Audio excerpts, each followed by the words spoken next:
Just come in here. Hi, Dave. How are you? Good. Welcome to Abington Lines. Okay, thank you. Were you in Abington at one time?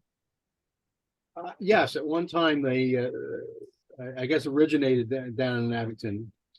And the youth group started to train. Mike Janod was actually part of the original the group there. So That's yeah. Now he's one person that lives close enough that I can still drive directly to his place. well, he's only down the road from us, so there. Yeah, it's a long way. It's a long way down 232. Yes, yeah. But I have this beautiful apartment here in what's called Deer Meadows. It's the old Baptist home in Northeast Philadelphia, and I brought some stuff over me. I have about 5 O-gauge trolleys, 2 O-gauge L cars, and a Gauge 1, GG1, and P70 heavyweight car. Very nice. Yeah, the PRR set is on top of a brake front and on top in my living room. I got a trolley story for you guys. I grew up on a farm out between Yardley and Newtown here, and when my dad was young, the trolley would run right by the farm there, and they'd pick up our milk. We'd have to put the milk cans out. Oh yeah, in the end, and they took them into Newtown, and I guess there was a creamery or something in Newtown that processed the milk, and I guess after that it shipped to Philadelphia. That'd be my guess. I don't know any of that for fact, but that's long gone. I can remember when, as a kid, I can remember as the pavement would wear off in Newtown, occasionally you'd see the trolley tracks just sticking up through the pavement a little bit. oh yeah. And I can remember as a kid going down to Philadelphia with my uncle, and he liked kids and everything. He knew how to, what was exciting to kids. And so he took me on a trolley. He said, "You got to ride the trolleys because they may not be around forever." So, and there's still a few running down there. I guess they're more. No, I guess there's still a couple running in Philadelphia there. Well, yeah, you still have the 5 lines that run in the subway that go from City Hall out to West Philly, and then when they come out of the subway, they go off in 5 different directions in West Philly, and then you have the suburban lines that run from 69th Street, but they're from the early 1980s. Dave, how do you have trolleys at home there too? I do. I've got an old gauge layout in the basement. I was an HO up until about, I guess, 6 years ago, and then a doctor in St. Catharines passed away, and a mutual friend, Glenn Whitehouse, said his wife just wants to get rid of the layout. So lock, stock, and barrel brought it. Of course, he had a more or less a square basement. Mine's got a long one, about 40 feet long. So a few additions and so on. So I got a combination now. I got rid of the HO, of course, and then mine is mostly NS&T. I've got a Red Arrow 14, the St. Louis PCC, and a few Toronto PCCs. When I was just out of high school one summer there, I worked at a auto salvage yard. Of course, they called it a junkyard back then. So. Oh yes. And Reclaim. The two features I remember down there is he had was it UPCs is what they had in Philadelphia, the green and yellow or whatever. He had a couple of them just for storage. I don't know where he got them, but they were there. And then he had a half track, and they used to use the half track, open it up, and that was the gate to the junkyard. So I got to drive that. We were watching the other night. We were watching some it's about old military equipment and everything like that. And they were showing them loading them on the trains and everything like that. And I had my wife there and I said, you see that half track? I drove one of those. Oh, you did not work to drive with it. And I had to tell her the story. But yeah, we used to, that track, you can't imagine how much power that thing. It only had a 6-cylinder flathead Dodge engine there in it. But we would go and back up underneath it. Those old Cadillacs had a hook on the back, lift it up, put it on the back bumper of the half track, take the cable, hook it on the front of the bumper of the Cadillac, and lift the whole car up, and then drive it through the yard.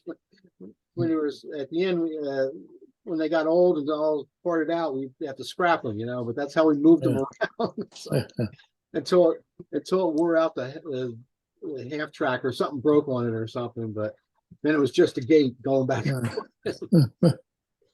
Yeah, I remember.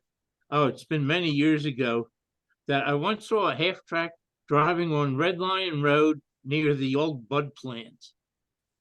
Was it red? It might have been the same one. No, it was olive drab. Yeah, this one was painted red, if I remember right. So it had rubber. The half track part had rubber cleats on there, so you could have actually driven on the road if you wanted to. Yeah. I saw. I was up and in. go more than about 10 miles an hour. It wasn't a very speedy, maybe 35. I don't even think it went 35. Oh no, this was going fairly slow, Couldn't even and I work could- it. Couldn't even- and I could hear the treads clanking as it went by. Yeah, some resident up in Silverton. I was on the Durango Silverton about 7 or 8 years ago, and there was one going along the gravel road up there. But I just saw it from a distance, sort of thing. But first time I'd ever seen one. Yeah, I think I think that's the only time I've ever seen one on the road. Yeah. Yeah. A couple more people showed up, so. Oh, Yeah. good. These 10 guys declare Abington.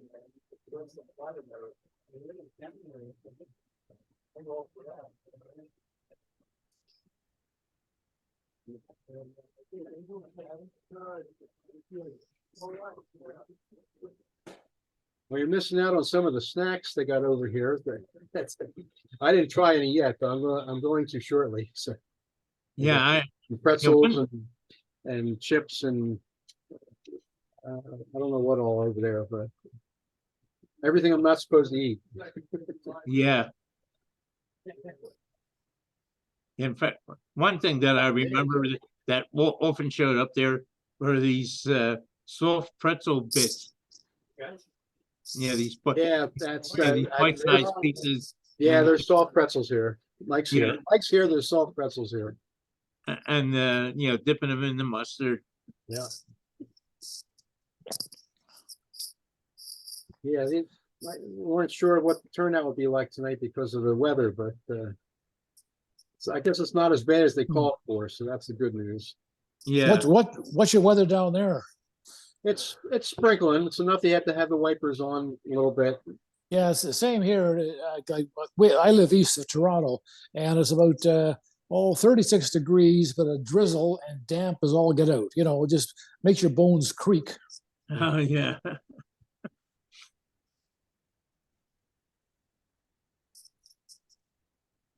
Yeah, I do very little night driving anymore. And if it's raining, I won't drive at all at night. Hello. Good evening, gentlemen. Good evening. Good evening. Good evening. Welcome to Abington Lines.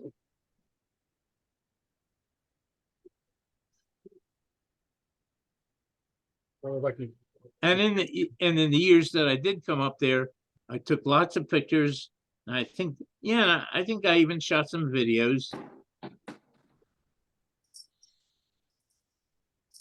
We have a website if you're interested. You go on there, just punch in Abington Lines Model Railroader, and it should come up. And there's some videos on there from time to time. What is it? Abington, what is it again? Abington Lines Model Railroad. Okay, thank you. Should come right up. Yeah, it's something I'll do maybe tomorrow. Yeah. it's like a website. You have to go in. I've you have to go. I mean, it's not on the first page. You have to go in and it'll say videos or movies or something like that, and you go in there and you'll have a selection there. Okay, good. Thank you. I don't know what's in there right now because one of our young guys is taking it over, and we'll have to wait and see what comes of it. So, but, And I can even also look on YouTube, see if anything wound up there too. oh yeah, there's stuff on YouTube. Yeah, that's Actually, sometimes during the open house, people will come and they'll video stuff, and then they'll put it on YouTube. Yeah. YouTube there. So we had someone come out a few years ago, and he had a camera on a car, and he went through the whole layout. And I'll tell you, his video looked better than our layout did.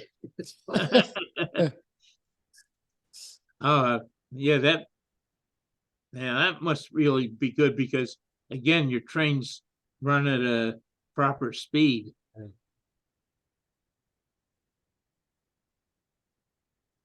I can't think of the man's name, but he would go around the various people's, and they weren't all clubs. Some of them were, private people, and then he would, make a video of it. And I think he just did it for fun. I don't think he, wasn't anything, he didn't charge for it or anything like that. It just was something he wanted to do. So, Oh yeah, I just enjoyed doing it, yeah. watching them.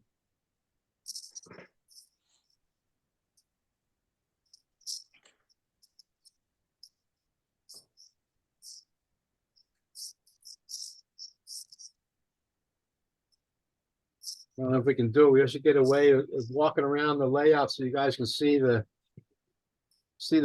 progress and defaults that we've done. I don't think this camera's fixed, so it can't go too far. There's probably a way, but you're asking the wrong guy. So I know what you mean.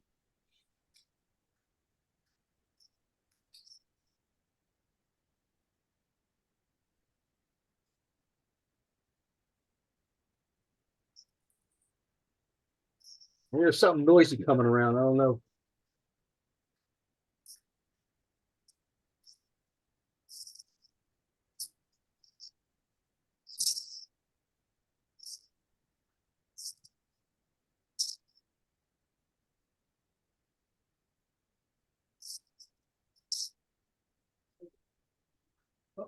Let's see if I can get.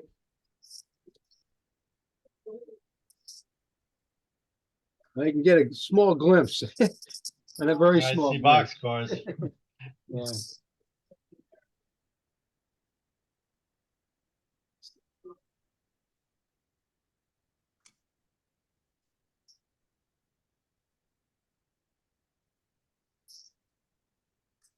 Oh yeah, I can see a train, and I can see a train back there. That's a long one, but it's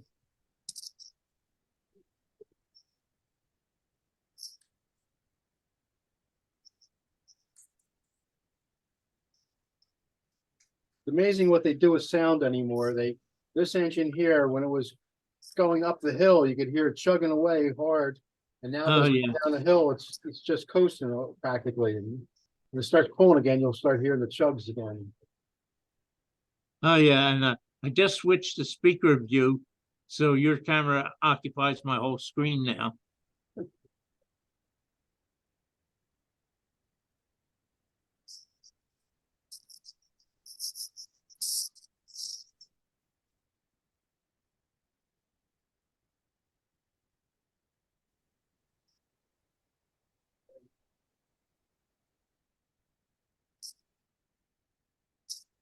I gotta go check on the train that stopped here.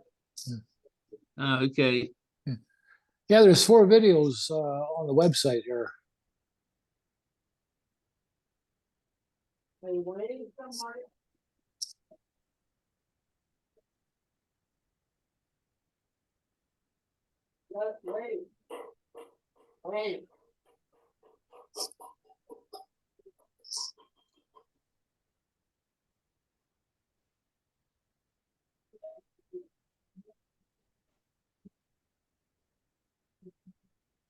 Okay, what's the problem? You got a B and O over here, A B unit, and the A's running, the B's not. Or stall.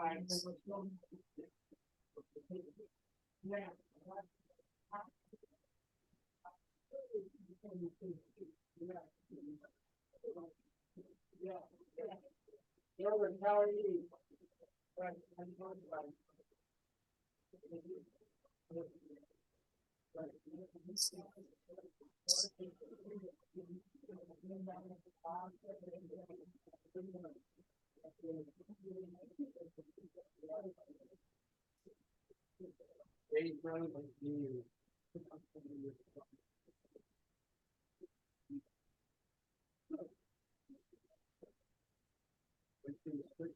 Ensure it's in that switch.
What's that say?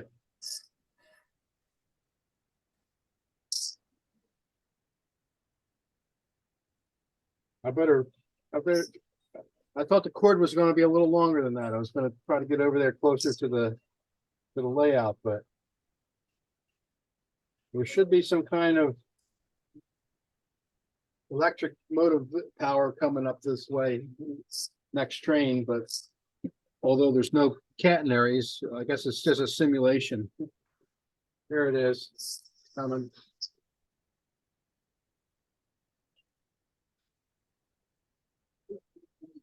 Right here.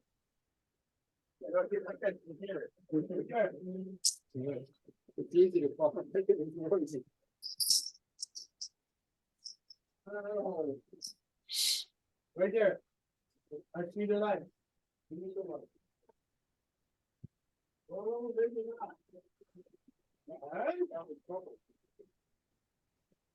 Hello, guests.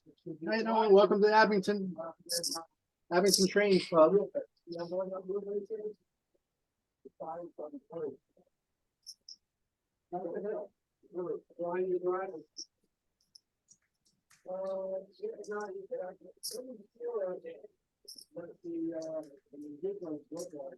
Yeah.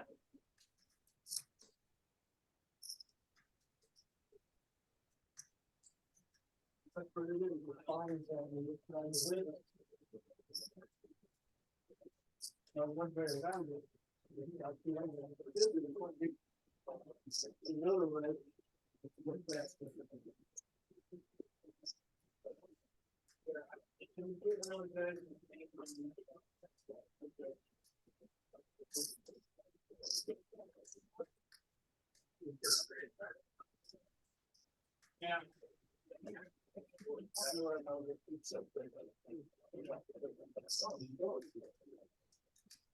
Evening.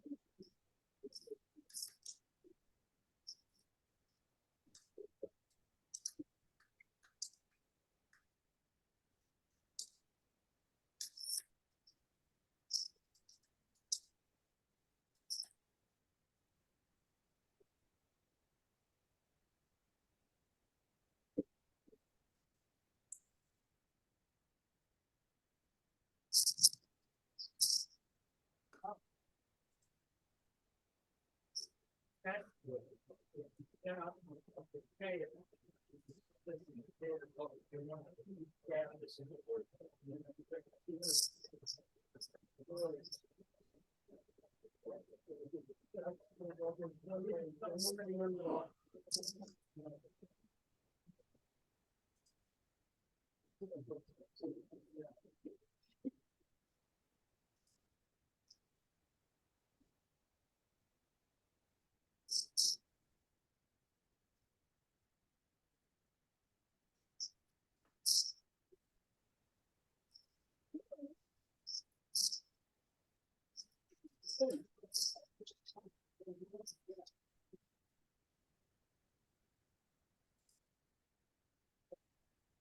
you doing out there?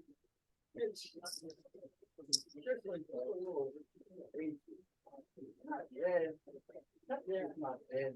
The work, I lived in Abington, I had to be here when I was 6, horrible ride, really, it was bad. Well, heavy traffic. Oh, yeah, I love it, truck guy. Idiots. Yeah, go out there, oh, there's too many of them out there. There's a rough ride. Yeah.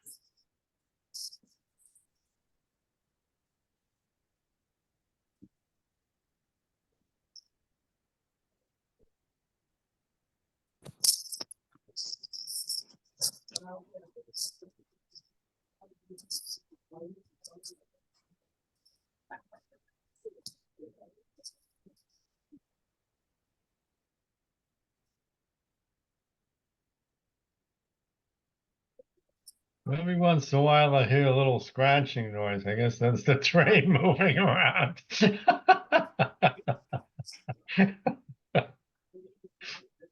Or maybe there's mice running over the layout. I don't know.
They're free, take them with you. You can have the kids. Landing road. They accumulate, they multiply. Yeah.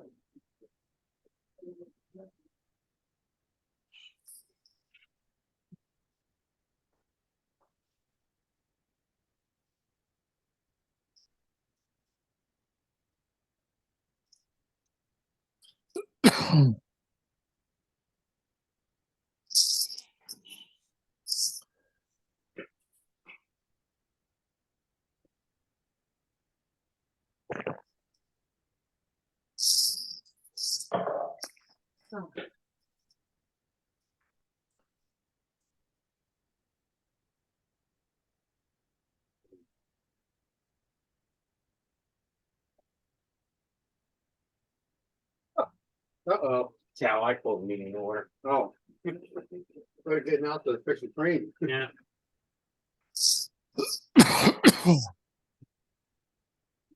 How do you do this big bell? Yeah. Sounds more like a trolley.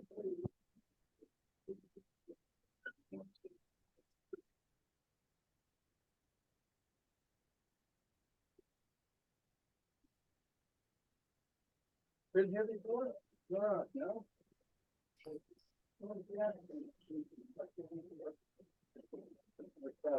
40 by 50 foot layout, and you can double main line.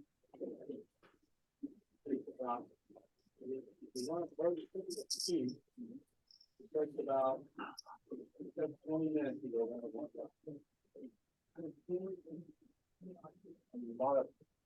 A lot of track and field, so you can use it well. Oh, yeah.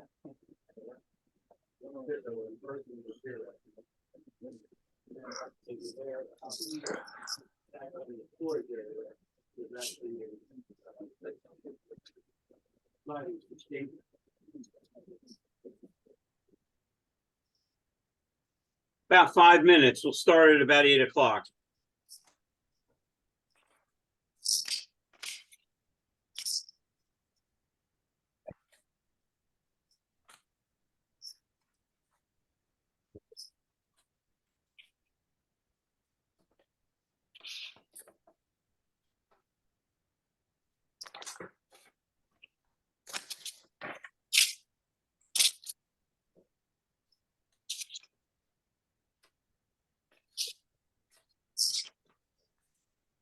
We'll start an East Penn meeting at around 8 o'clock.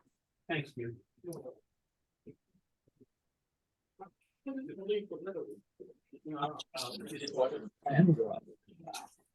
I didn't belong to this bed either, but thank you very much. I just pushed some water as an alternative. I already had that in the car. Help yourself. Okay.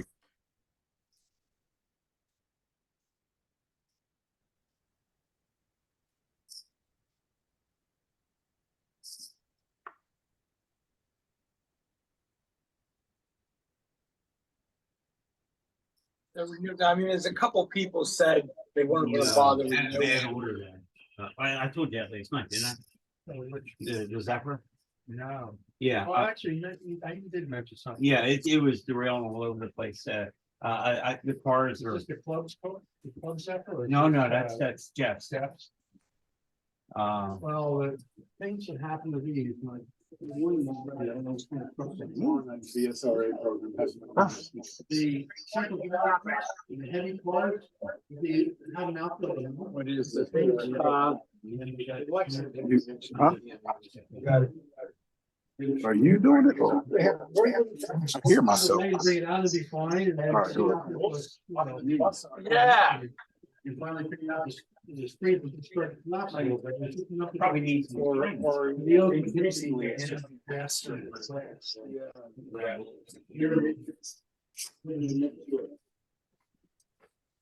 Hate that.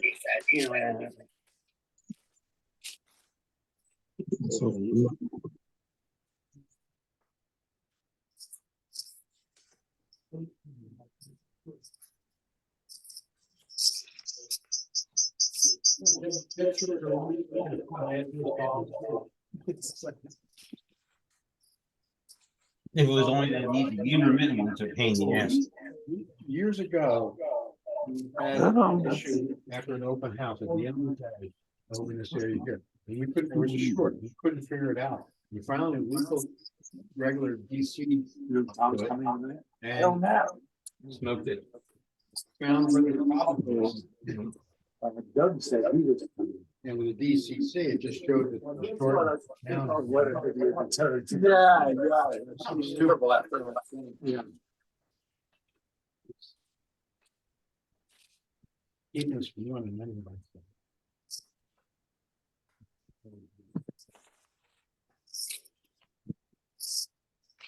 There.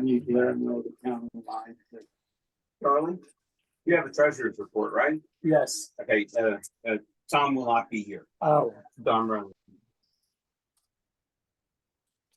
Gonna start in a couple minutes. How you doing, Rick? Sorry to probably for the non-functioning. The camera's over here if you want people on Zoom to see the scene. More people coming.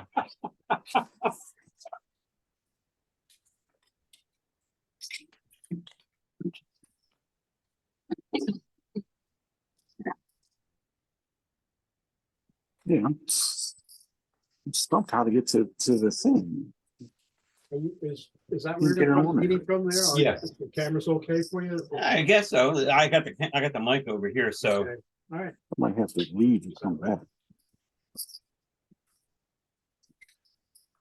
Mike said he's gonna start. You have to make you, co-host. No, I can't even get my thing to come up.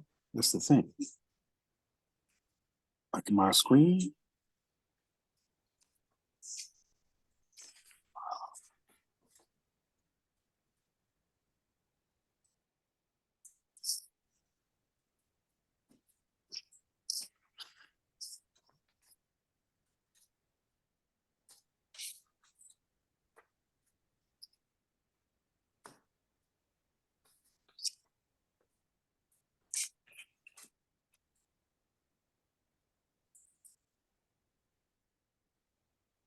Better tell Marty to. We're gonna have a business meeting here.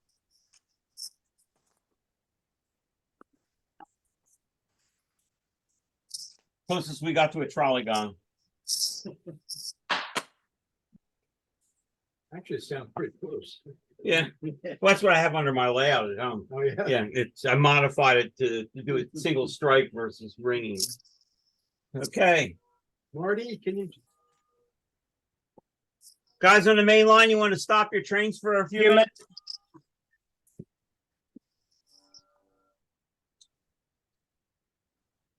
Just like. Find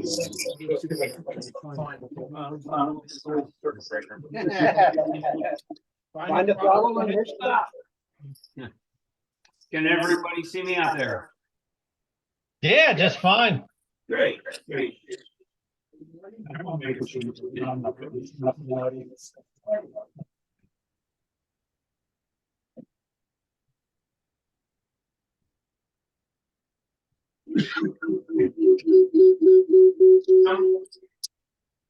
So, is there another mic? I'm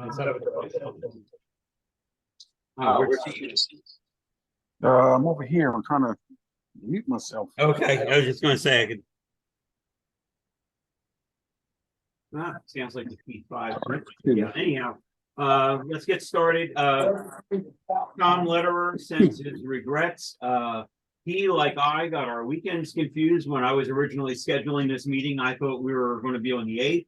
And I guess he thought we were still on the 8th, but he had something down in Cape May this weekend. So he's unable to make it. So yours truly were on the meeting. It's kind of weird with Charlie and me having dual citizenship here. We like to thank our host, but we're thanking ourselves. So, and the guys out in Zoom land, sorry, you can't be here in person. Hopefully Steve is getting some nice shots around the layout. You're not missing anything on the trolley line. That's still a work in progress. We have some federal funds for a rehabilitation program. So sort of like the Route 15, the trolleys are run when they run. So, anyhow, going into club news, Charlie, do we have any money? Yes. Yeah, the renewals have been coming in pretty strong and the calendar sale. So basically we have $474.82 in the cash account, $3,647.11 in the checking account, $19,282.97 in the money market account, and $71.74 in the PayPal account, for a total cash and bank accounts of $23,476.64. And the calendar is now profitable, right? Yeah, That was my next topic. How were the calendars? How yeah. many are paid for, I guess? Paid for as of today is 304. Okay, that's good. It's not even 2024 yet. Yeah. So, it's good. And there's a bunch out On consignment or Yeah. where they pay by the end of February. Yeah, that's good. So we're going to have another Yeah. in the black again for the Yeah. calendars. Excellent. Any other details on the treasurer's report? No, Okay, I don't know. Anybody want any calendars? I have some in the Okay. trunk if anybody needs. it's going to be hard to get one to any of you guys out there. Anybody here want any calendars? East Penn calendars. Okay, see Charlie, he's got him out in the car. He's got calendars and cold beer in the trunk, okay? So, Usually when Doug's on Zoom, he has a glass of wine or something. yeah. Hey, careful, Rich. I could get a reputation. Well, we already know your reputation. Okay, briefly talking about the next big thing for us, I guess, is in a couple of years, the national meet. That hasn't changed. We are confirmed for May 15th, 16th, and 17th of 2025. We really don't need to do anything else until about this time next year, when we probably put our initial deposit down. We have a very good relationship with Allentown, and they want us back. So in fact, that's usually the question, at the end of the meet, is the guys coming back. So it's nice to be wanted. So no news is good news for that. What I would say is, being we got over a year to it, is if there's anything you think you'd like to be displaying or doing, now's the time to start your projects for the 2025 meet, whether it's a module or some models or something like that. Clinic would be nice. If anybody would like to do a clinic, we certainly, everybody here knows some secrets of how to do trolleys, and it's a little different technique for everybody. So one of the great things about the meet is sharing that information. So, and it's not a big thing. You're not in a schoolroom. You're standing next to a layout with about a half a dozen or so people telling them your life story. So think about doing a clinic. We'd really like to have them. 2024 coming up is the West Penn meet. Our brothers out in Western Pennsylvania, June 7th, 8th, and 9th. And that's out in Washington, PA. I haven't seen or heard any announcements. I think there's blocks of hotel rooms. Contact the people at visitor experience there. Okay. At the museum. Okay. But there are discount blocks of hotel rooms. I will check on that and pass on through the newsletter or at our next meeting about the blocks of hotel rooms. I would get them sooner than later. There's been the PTM has been in the news a lot lately about their great new exhibit area out there. And it's really something to be seen. If you haven't been out there before, make this trip. It's very good. They're great hosts. Yes, they are. When we're out there, if it runs, they'll bring it out. I mean, they literally bring out just about anything that will move in the car barn. And it's a great experience. It's a great weekend.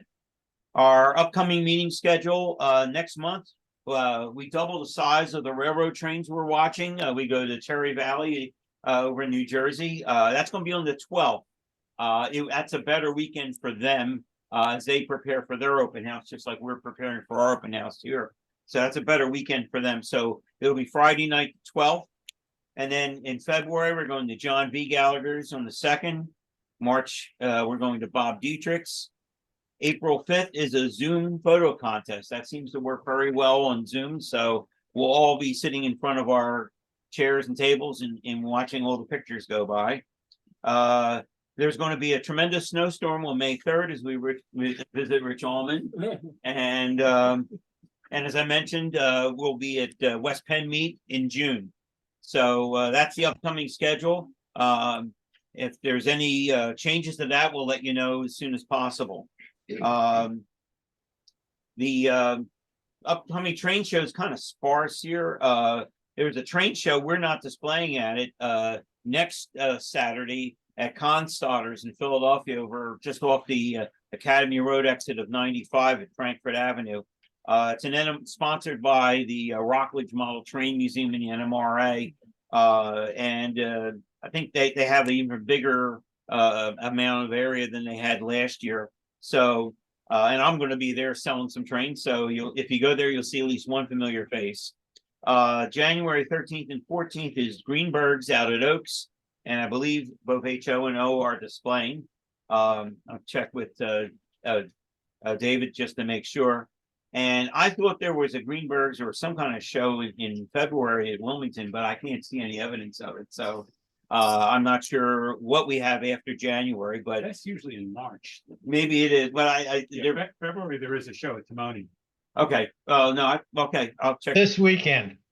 I'm sorry? It's this weekend. Oh, this weekend at Timonium, yes.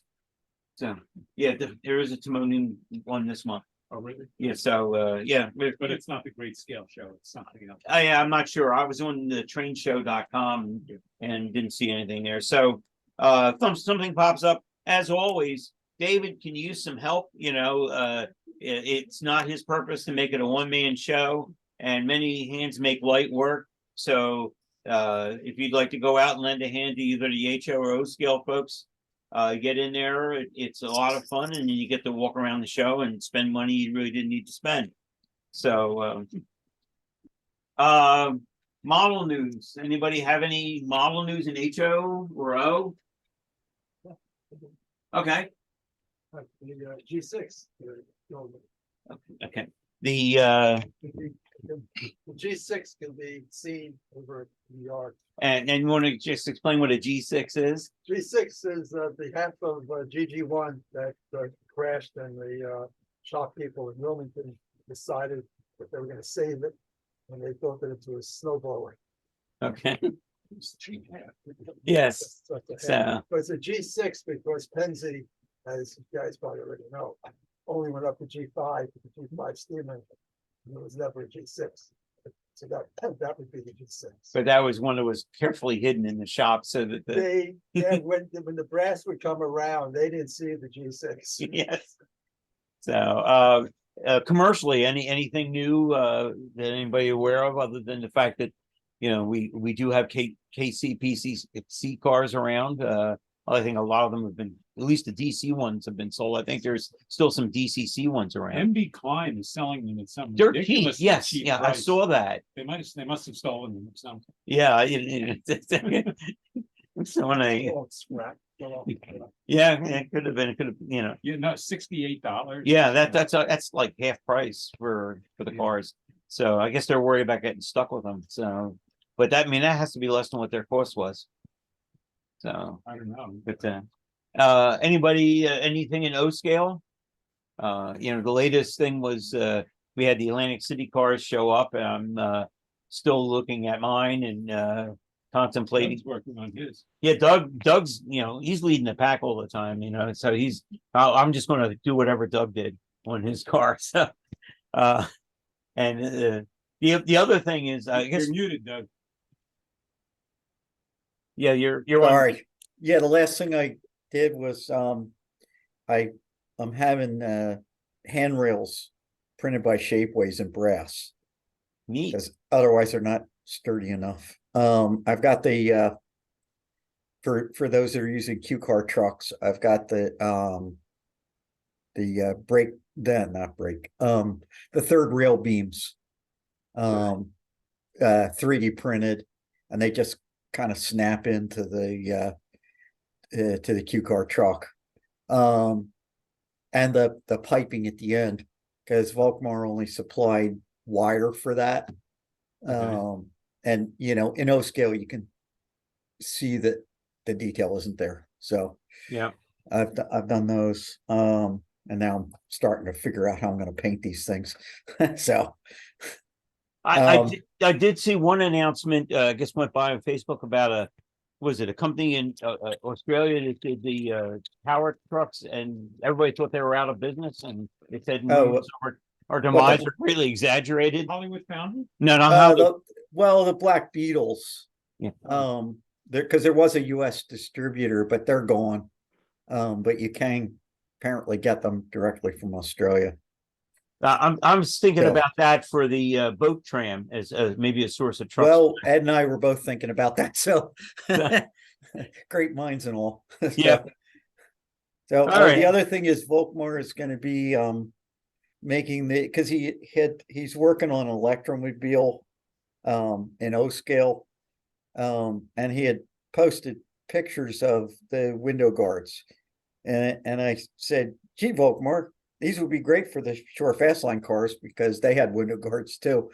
And so allegedly he's gonna make those for the Shore Fast Line cars, and send them to anybody that, got a car, so.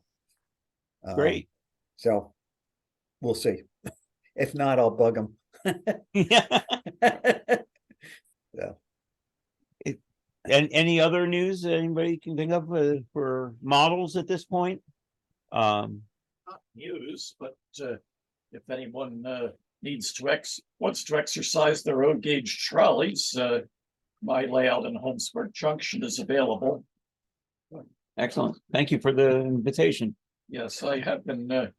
I try to run a car around the layout every night. Franchise run to keep everything clean. Yes, so That's a John Deere mode. Yes. right. So visiting cars should be able to survive. Yes. I know from folks coming. Charles Sontag brought some visiting equipment to my layout, and both during the East Penn meeting and also when I was open for layout visits. It's great having visiting equipment come and run on your layout. Sometimes you find things you didn't know were problems because you tuned your layout to your equipment. So it's definitely a sobering experience. yeah. So anybody who has a car they'd like to try out, talk to Jimmy there, and he'll be glad to have you over. Prototype wise, I guess, but the only thing I thought I was thinking is, where does anybody know any further progress on the 15? Are we any date yet for running all the way up to Allegheny? No date yet. There are reports of test cars out once in a while. Mhm. The new Route 15 schedule was published in September. I don't know if they're actually using it, but you can figure out by looking at the schedule which trips will be trolley and which will be bus. Mhm. Because a trip that shows times at both the Delaware and Frankfurt and Richmond Westmoreland must be a bus trip, Okay. while a trip that does not show a time at Delaware and Frankfurt and shows a lot less travel time between Frenton Girard and Richmond Westmoreland must be a trolley. Yeah. Do we know how many cars they've got back yet? No, I don't, but they keep cranking them out. Yeah. But Brookville's doing that, right? No. No? Oh. Woodland Avenue. Oh, Woodland's doing their in-house. own, it's in-house, okay. Yes. For some reason I kept thinking. they were- The other news is that there was a thing in the paper about public hearings on the on again, off again, on again, off again, Broad Street subway extension on the boulevard. Oh, yes. There'll probably be a lot of studies, and then they'll say, too expensive, we're not gonna do anything.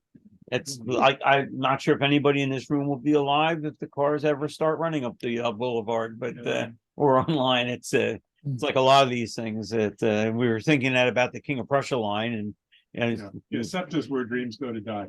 yes, yeah, they'll probably be running trains to Reading before they get any expansion of in city traction. But any other business we need to conduct here? Hey, I'll mention one thing on the prototype news. I saw on eBay an 8x10 photo that claimed to be Philadelphia, but on the back of it I could see lightly in pencil 11th and Central OCNJ, and what it showed in the street was recently paved over trolley rails with a passing siding on 11th Street. And in fact, it's a rather short passing siding on 11th Street that must have been from the short fast line. 11th. 11th? Yeah, That's too short far fast south. line never, it ran up 8th Street. Yeah, And because they had they a went up to loop up. 8th. They came in at That's what I 8th. was wondering. I was trying to find a good map. They And had a loop up towards I couldn't 5th. find a good map that showed where the fast line ran.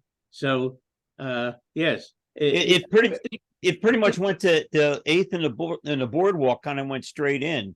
Well, they did have a loop that went down towards 5th Street, but not towards 11th.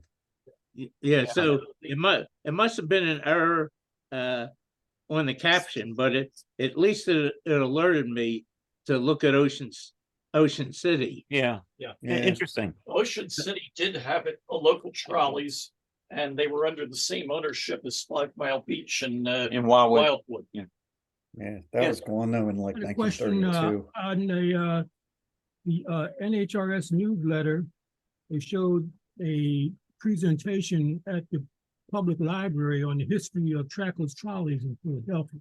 I wonder, had anybody seen that? Yes, I attended. You did? There was a rumor that Mr. Spivak would release it to the internet. Okay, I saw it because there was a link, but it doesn't work. Yeah, No. Yeah. it, Yeah, very interesting. I didn't see that. I missed it. Yeah, I missed that. That was some good. of his slides were the like opening announcements from PTC about the opening of various trackless trolley lines. Mhm. Unfortunately, they didn't stay on the screen very long, and the print was small. Oh, So I'd like to see them blown up. that's a nice topic. That's not often talked about. too much. Yes, this was a historical architectural society.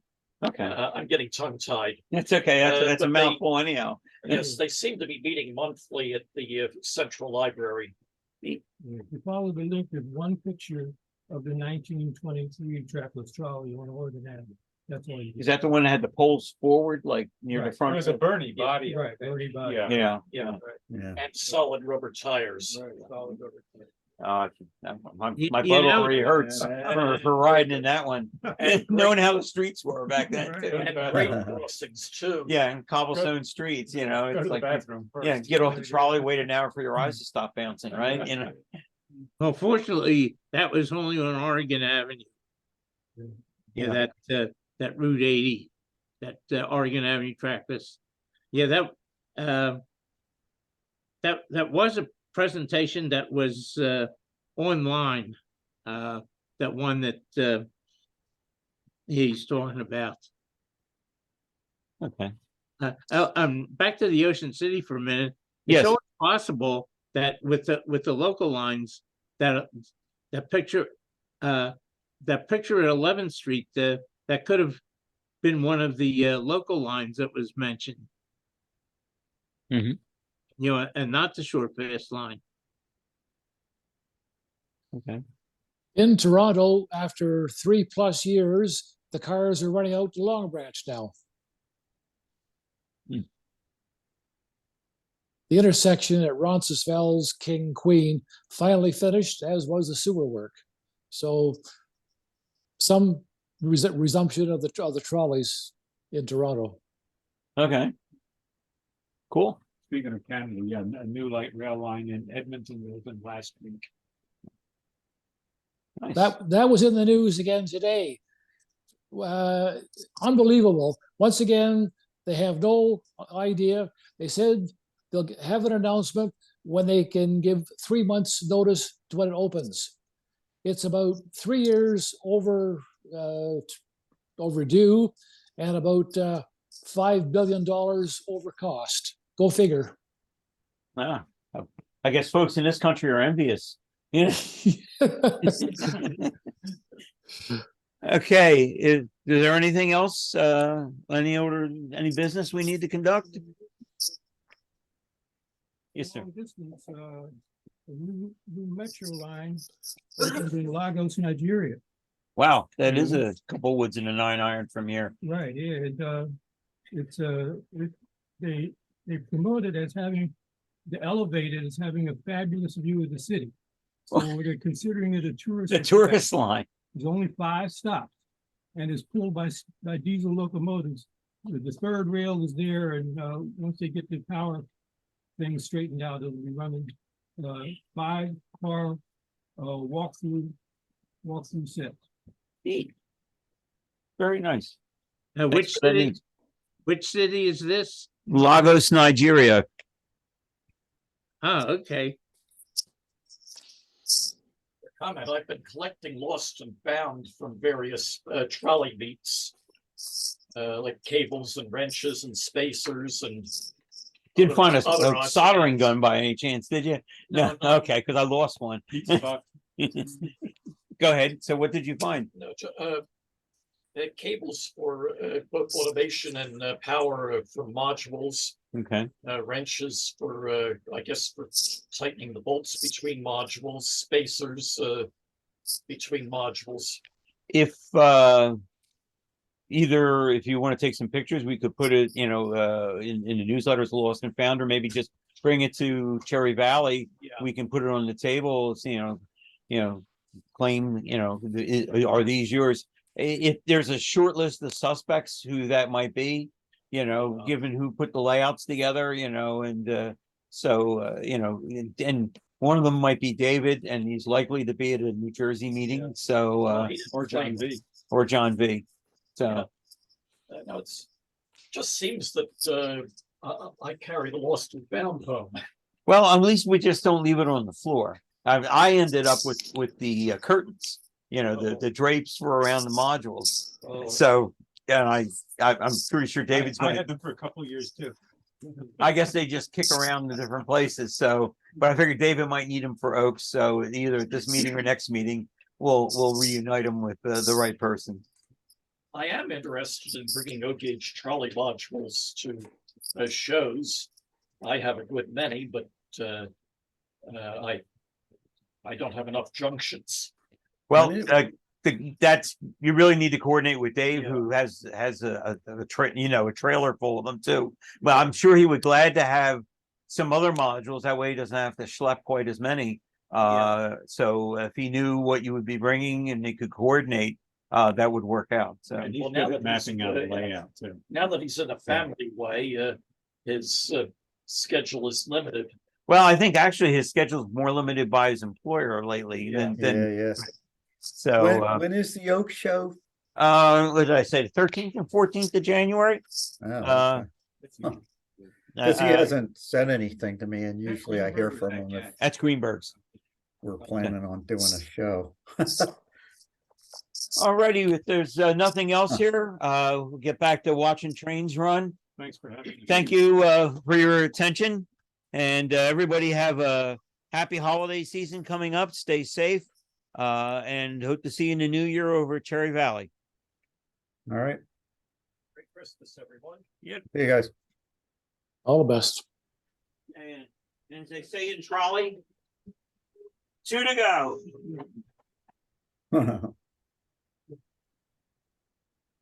I have a solicitation, although it's not in writing, from Camp Bramblewood in Darlington, Maryland. Where's Darlington? It's a suburb of Conowingo Dam.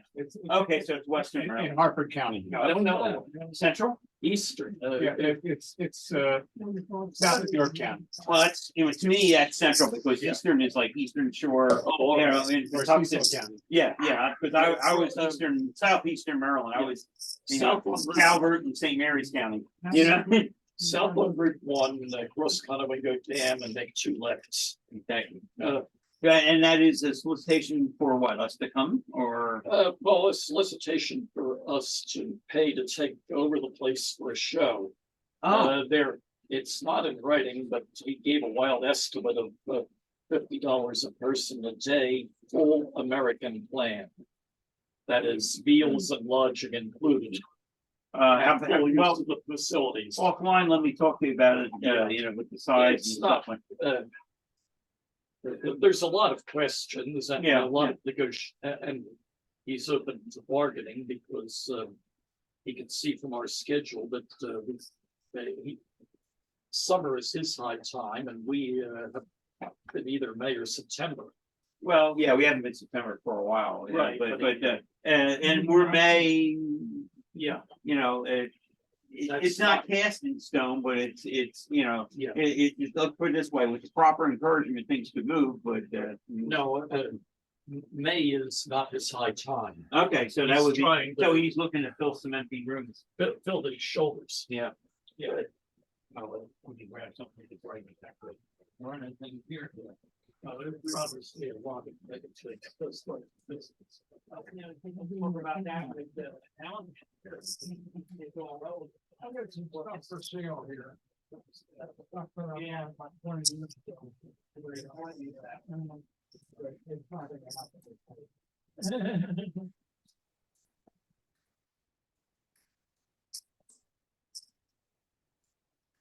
Yeah.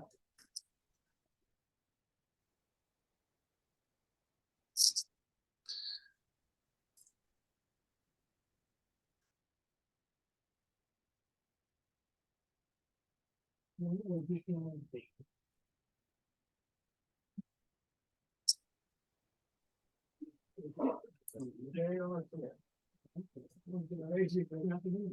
those could make up a really nice model. Well, I had that, 5 years ago. Yeah, you could.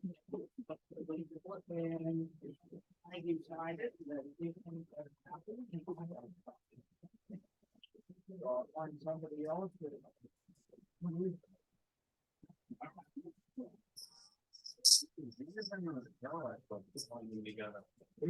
Van Benner or John Doe? Hey, that's about the biggest when it came out. Okay. Take it on.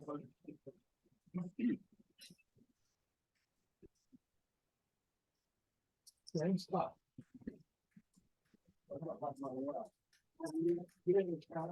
Yes. One.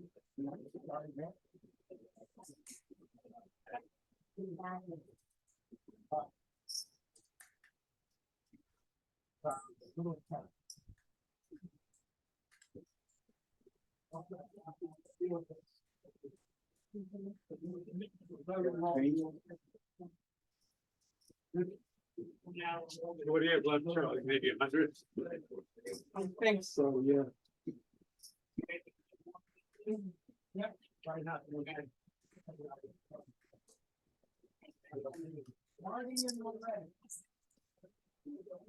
Maybe, sir.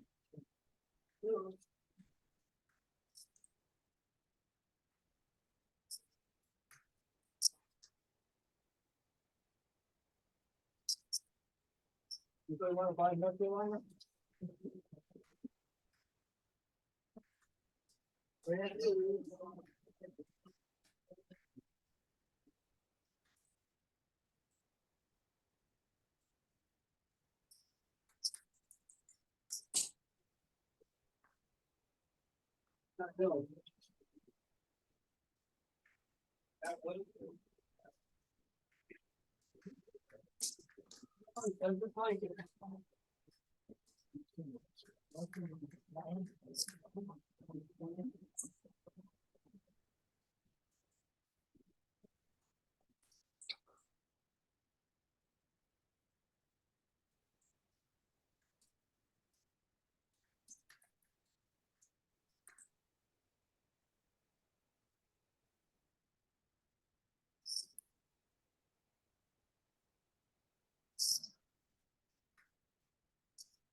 He's gonna go around that. Okay, and then, where are you again?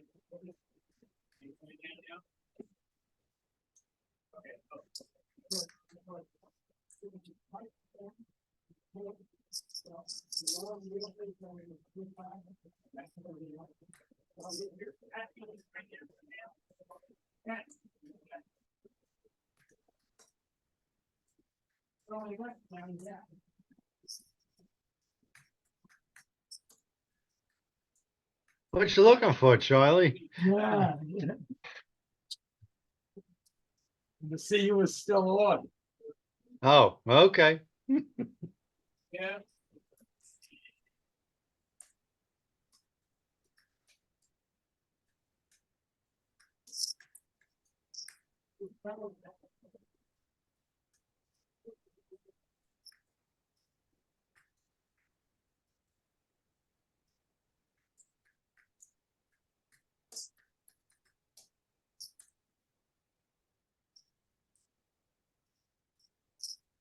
Hey, you check your room.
Was wrong. It's best not to have too much political calculation in your mind. Either guilty, either guy's guilty or he's not. Either those actions are worthy of expulsion or they're not. We can worry about the political calculation tomorrow. Congressman Dustin Johnson, appreciate your time. Thank you. Thank you. Have a good weekend. Just ahead, 3 college students of Palestinian descent shot while visiting family in Vermont. Let's see, the weekend, only one of the 3 has been released from the hospital, and I'll talk to you next.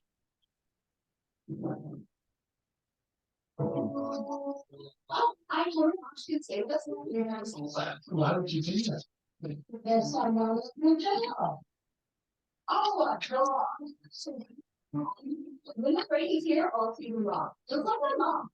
Maybe I come 15 problems texting of this thing. And she'll be almost the right on the South Line. And you know, I can give you I come 15 problems texting. With symptoms.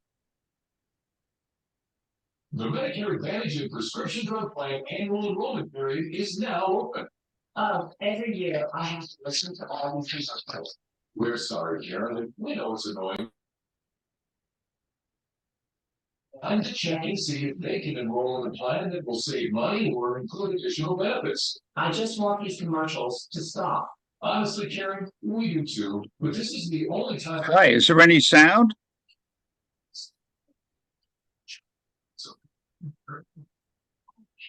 Care Advantage plan. So these commercials aren't even for me. Well, Karen, plans may change every year, and the 2024 Medicare Advantage plans are now available. All lines are open. Just call 800-331-5378 now. The Medicare annual enrollment period is the only time of year when all Medicare recipients can call and enroll in a new Medicare Advantage plan. This is also the time to call if you want to change plans. This enrollment period is only open for a limited number of weeks. Do I have to call now for the 2024? The 24 plans are available now during the annual enrollment period. Our licensed insurance agents are standing by to take your call. Call now and get a free benefits review with still obligation to enroll. Just call 800-331-5378 now. So I can call and not sign up for a plan? That's right. We just want to make sure everyone on Medicare gets information about plans for the coverage they want in 2024. You can call to check and see what plans with additional benefits may be available in your area. I need to get that number one more time. The number again is 800-331-5378. Is the call free too? Yes, the call and benefits review for free with zero obligation to enroll. Call now. That was a question mark.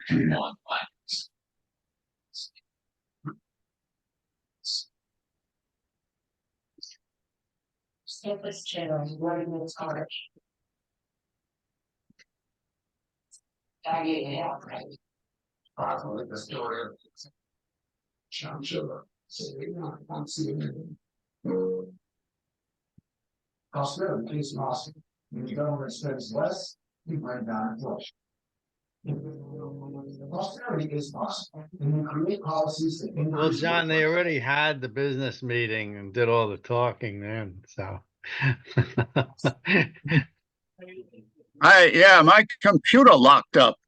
I came down here just around 8 o'clock and I can't get my keyboard to respond. The computer's a laptop, so I have a separate keyboard with a little device there to communicate. But it looks like my keyboard is completely locked up. I can't get it to do anything. And the only thing I'm wondering about is if there's a battery in it and the battery went dead, which is possible. Hmm. It's old there. And so I was gonna come up and then I went out to get a pizza tonight and it's raining down here in New Jersey like Miserable here too. so I thought driving all the way up at night and in the rain might be a good idea to just stay home. Right. I miss the friendship and I see Rich Allman walking around there and Oh, John. but and it's a beautiful club. They've got just looking at the video here, they've done a terrific job. Yeah, it's an impressive layout. Have you been here? Pardon? Have you ever been here? Yes. It was a couple of meets ago, I think, Rich. Yeah, this is the first I've been here since COVID. Yeah. It must have been a meet back then because we were carpooling going up there from New Jersey. And Russ Jackson and Dave Noyes and myself and occasionally Bill Vigrass. We'd carpool going up, but with COVID, that kind of broke down. Yep. And Bill Vigrass is limited in getting out of the house. Yeah, I stopped to see him a while. Well, we were helping him. Doug and I were helping him with something. Went to see him. Sorry, say that again. Doug Cowperthwaite and I had helped him with something back in the spring. And visiting him, he's very frail, but he's mentally as sharp as he ever was. I know. I visited him in September, and I picked his brain on the business end of freight, because he was a freight clerk or somewhere in the part of the business where he ordered cars for customers that needed freight moved, whether it was team track or to their private sidings. And, we got into all of the details of that. And he gave me a lot of good information about exactly how it worked and how the freight agent had to go out and seek customers. And the whole business of returning freight cars to their owner railroads, how that was done, demurrage, what that means and how that worked. And I even learned a thing about demurrage, that a customer gets a freight car and they unload what was delivered to them and then decide, well, I'm going to hang on to this freight car and I'll use it for a little storage for a few days. Well, the railroad starts charging them a rental fee. The thing I didn't know was if they turn the car back to the railroad and then the railroad dilly-dallies about putting it on a train and sending it back to the owner railroad, the railroad pays demurrage. In other words, that car keeps earning from whoever track it's sitting on, and which I found was interesting. And this is back in the late 50s, mid to late 50s of that, where demurrage was $1. I think he said $1.25 a day. But when I think back to the 1950s, I had a job that made $47 a week. So I guess $1.25 was. And yeah. Gas was 19 cents. Yeah. So, yeah. So Bill was quite sharp, and I must have been there an hour and a half or so, and I kept saying, Bill, if you're tired, I'll move on. And he said, no, let's keep talking. So we did, and he was fine, mentally and that. Yeah. But sitting in a chair and somewhat immobile. He could get up and that, but it's a production. Not a lot of moving around. Yeah.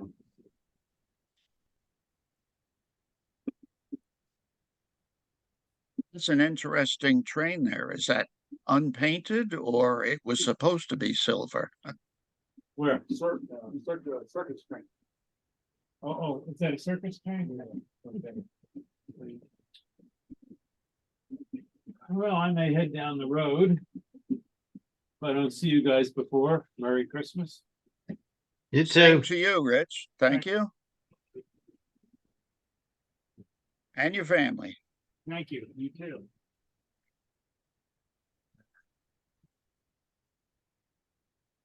Was there anything earth-shattering in the business meeting there? No, I don't think so. Calendar sales were really nice. And we've developed a real good rapport with, this may not be bulletin news to you. We've developed a real good rapport with the place in Allentown. In fact, they even said at the end of the last meet, they want us back and we're happy to go. I forget what the dates were, like mid-May of 2025. So that looks to be well in hand. Yeah. That's good. Yeah, Allentown is good. Yeah. Hotels are up there in the price, but it's worth it. Yeah. And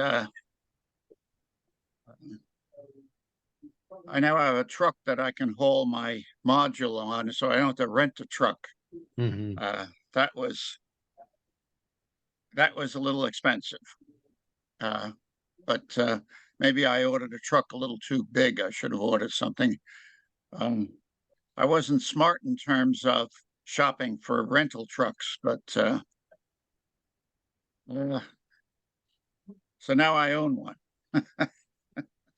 Okay. A lot more expensive than the rental. Yeah. But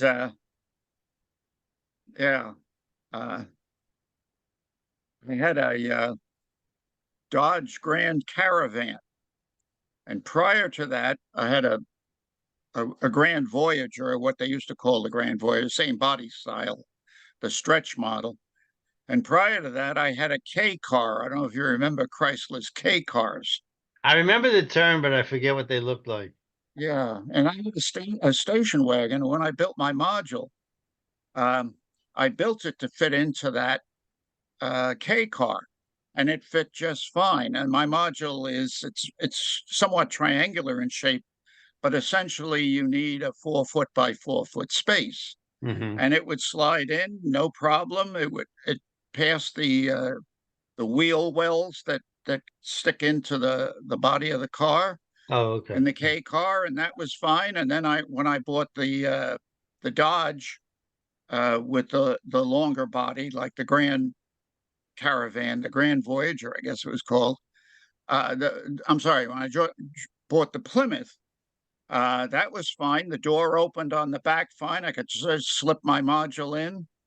And then when that car got creamed while parked in a town up in Pennsylvania, and they totaled the van, I got a Grand Caravan Dodge, which is the same body, no problem. And I replaced that with a Toyota Highlander, and I didn't bring a ruler with me. And wouldn't you know, I can't get a 4x4 into the Highlander. I cannot get it through the door. And so I dealt with renting to take things up to a meet, but finally, after COVID, we decided to go back to 2 cars, and so I bought a Ford truck, and it handles my module. End of story. Good. Oh, now we're seeing some trolleys. This is good. I see they've done some scenery work in this area since I was last there. Now take your word for it. I don't think I've ever been to the place. Where is it? I think the building used to be a restaurant.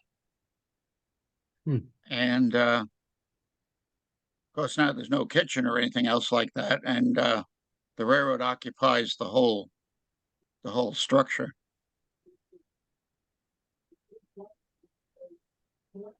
It looks like a North Shore car. At least the body does.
Did they mention how many members showed up? That's Charlie. Hey, Charlie. Yeah. John Gallagher, how you doing? Hi, John. What's the attendance tonight? I'm not sure. I didn't really keep track. I think I think there were 6 of us Yeah. online, Yeah. but that includes your phone and Steve's phone. And I don't know how many people were in the building. It didn't look like eight an or 10, awful lot. Yeah. about eight or 10. Something like that. Yeah. So 8, Yeah, 10 plus 6 minus 2, maybe 14, 12. Yeah. I got weathered out, Charlie. Was that I got weathered out. out? Yeah. It was raining pretty heavy down here in Yeah. Jersey. Yeah. So they figured it raises the risk factor. Yeah. Hope that doesn't happen in February. Christian, that's when they're coming down here Yeah. to my house.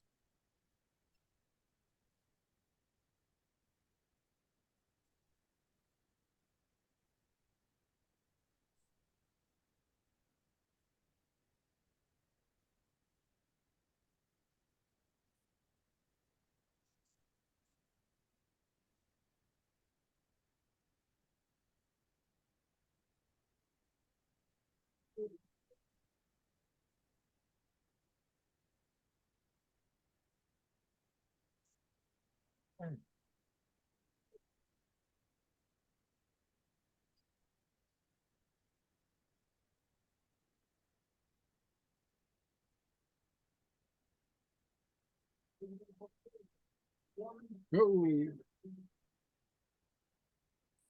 Mhm. the first one stopped abruptly right where that orange one is. I thought it was waiting for the other one, but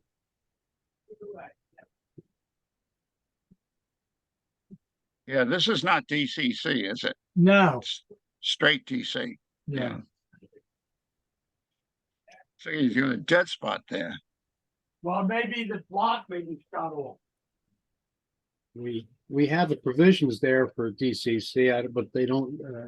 I guess actually they do run some DCC once in a while, or have in the past. Give them the option.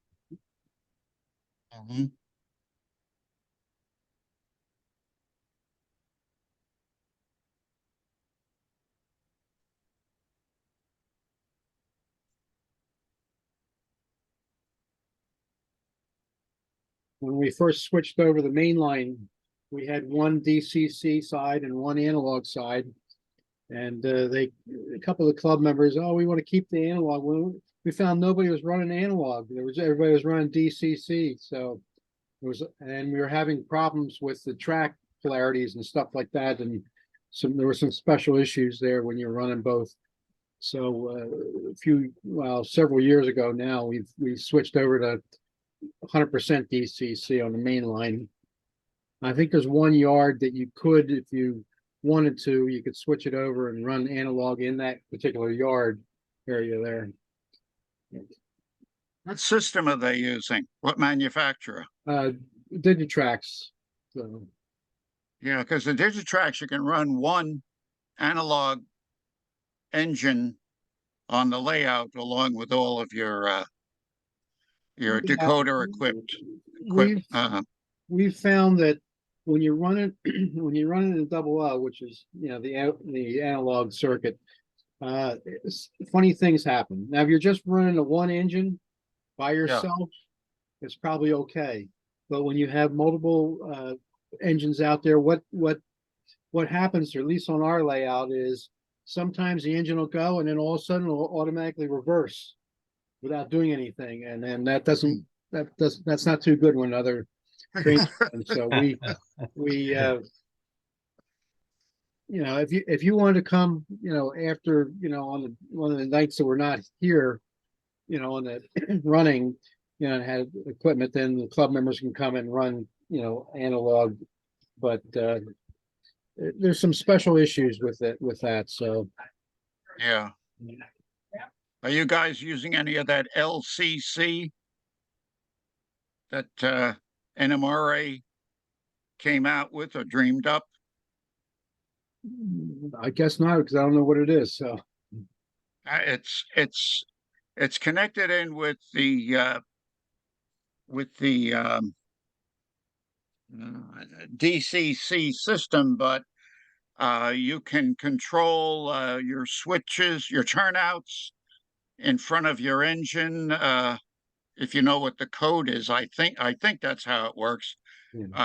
But you can do that, control other kinds of electronic equipment, and it's a separate system in terms of the power that's applied to the circuit from the one that you run your trains with on the track. And I don't know, NMRA came out with it, and some people say, oh, it's wonderful. And I look at it and I say, I like the principle, keep it simple. And so I don't do it.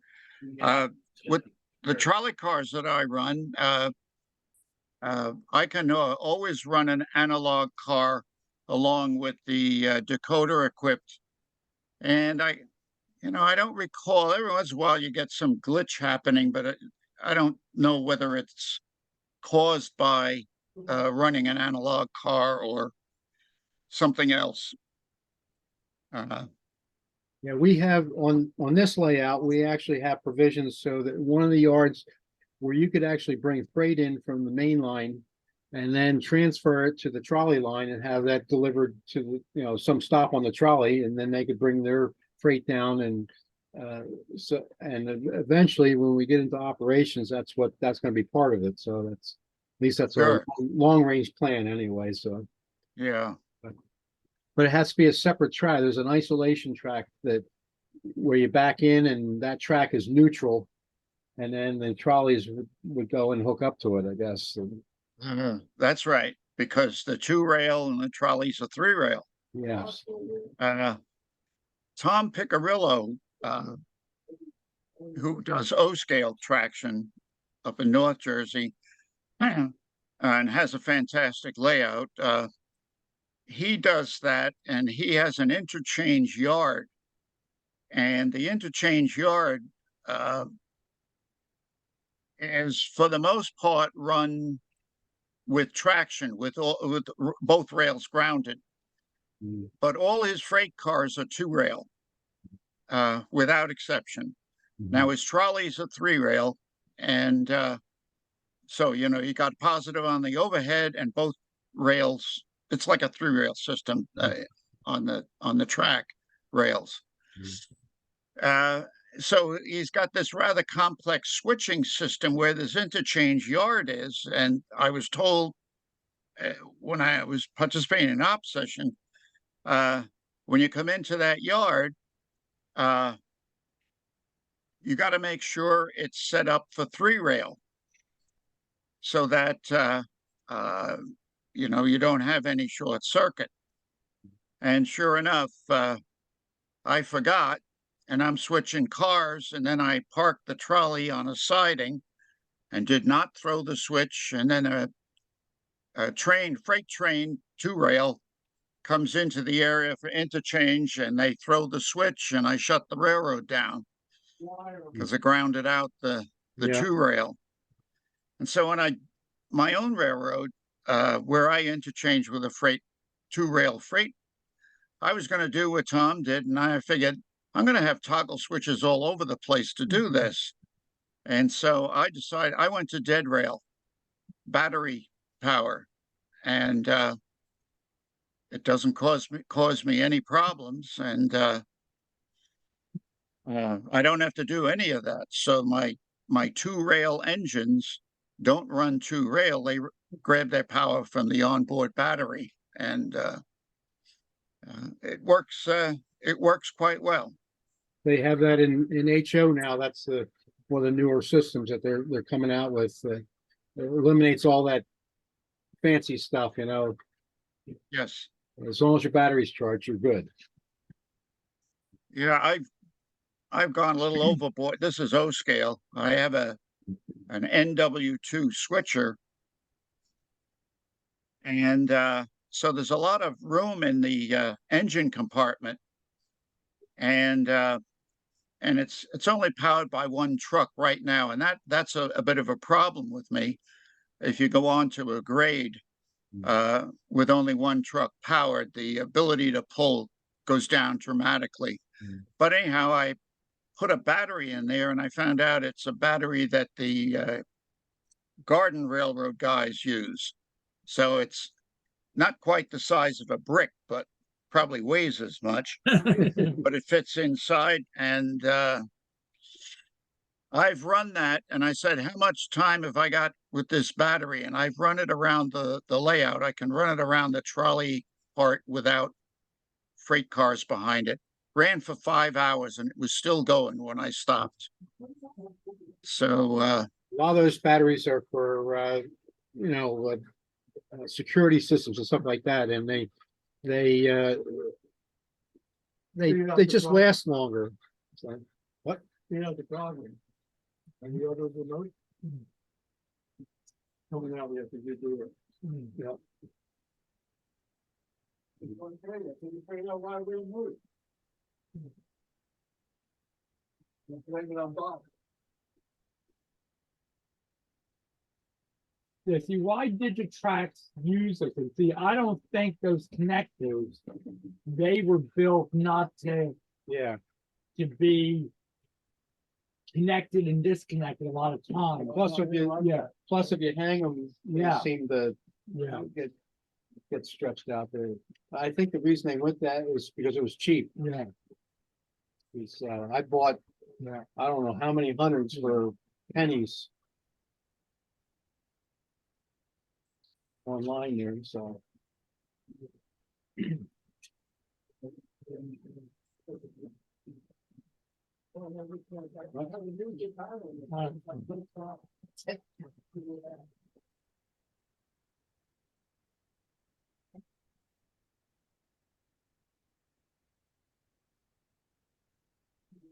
I'm wasting my battery on that.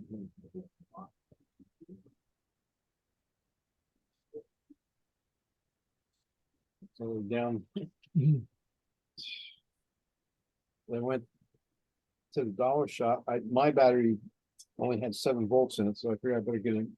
And they had all these nice alkaline batteries and all that down there, the brand name stuff. But down there, all they had are these E batteries. And I don't think they're gonna last. They're probably cheap.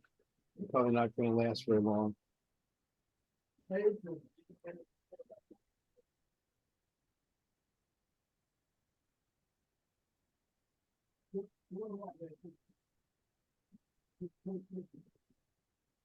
Well, folks, have a good night. Okay, then, Chris. All right.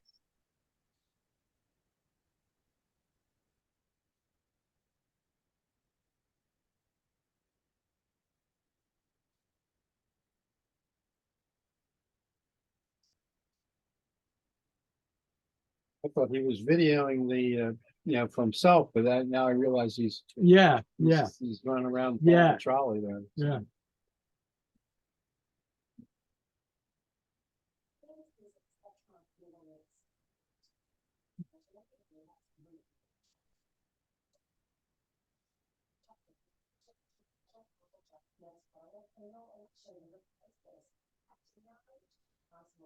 Is that the car that you took home the other night to try to fix it? No, No? no.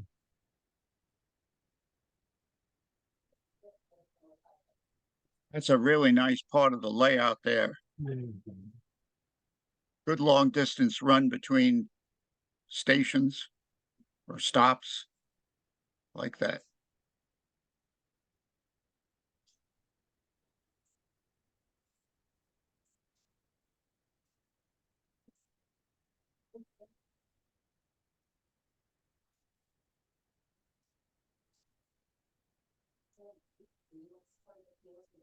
Are you running with the relays and all that right now, or is just running straight through? You just run straight through, relays aren't doing that, it's kind of doing.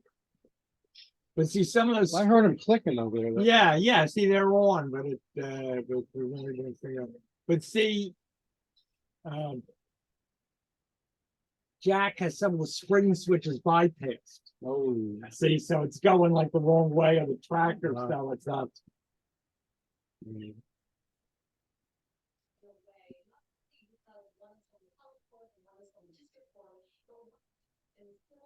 well, it's gonna be interesting tomorrow, with all these long trains. I'm not looking forward to it.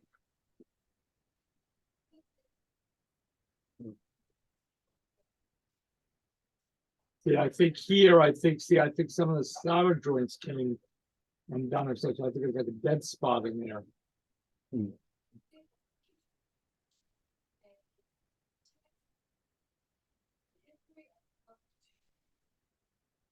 Well, we had them running pretty good last couple of years. Is that the same spot it stalled before? Yeah. See, Jack played around with that clay thing and stuff to make the bricks, and that was a bad experiment. The stuff expanded or so, and see, so I think it's played havoc with some of the track there. I think there's some joints that became unsoldered. Would it run better through one of the others? There's 3 tracks through there. Maybe run on one of the other ones? Well, see, normally it should go on this track and then on this track going the other way. And it's set up the spring switch is bypass. So instead of taking this track, it goes on the other track.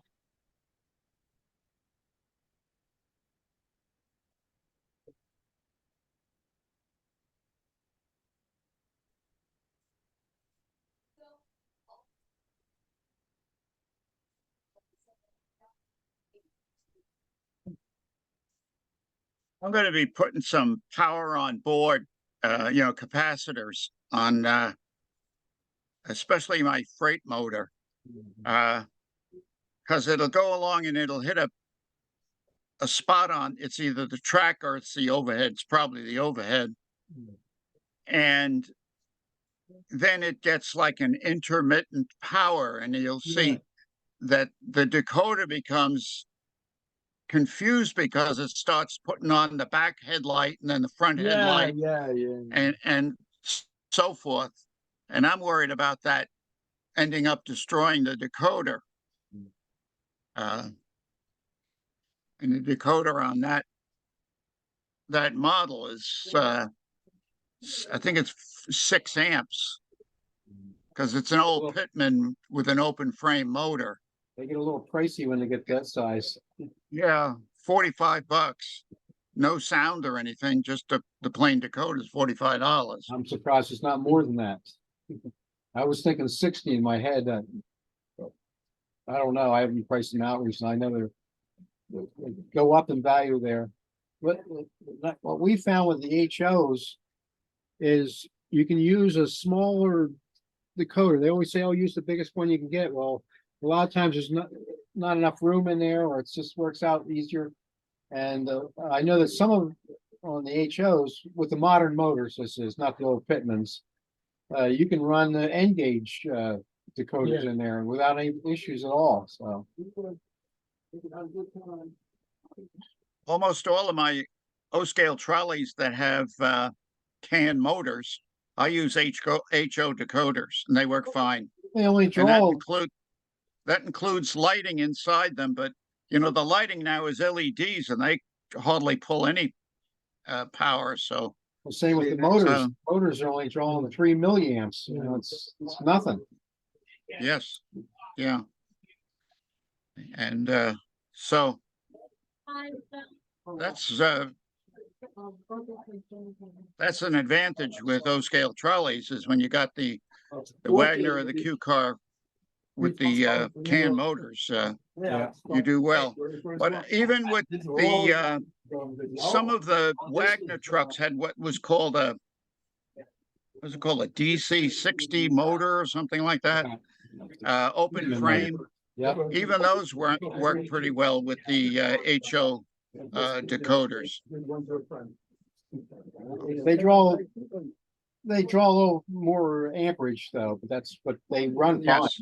I mean, they actually are very powerful. If it's the motor I'm thinking of. I've got It's some, the old, These are not all area. No, they're all over. I've got some old, General area. who is that? Hobbytown, engines.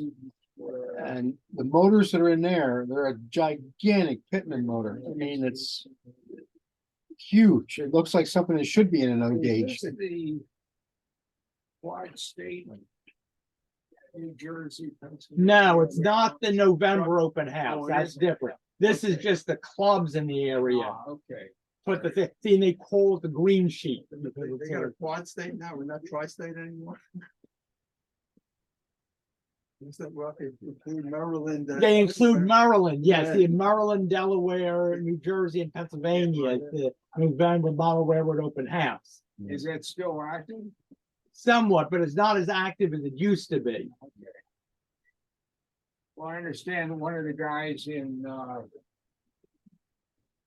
Division 11, NMRA, it was kind of the spark plug, and I forget what the guy's name was.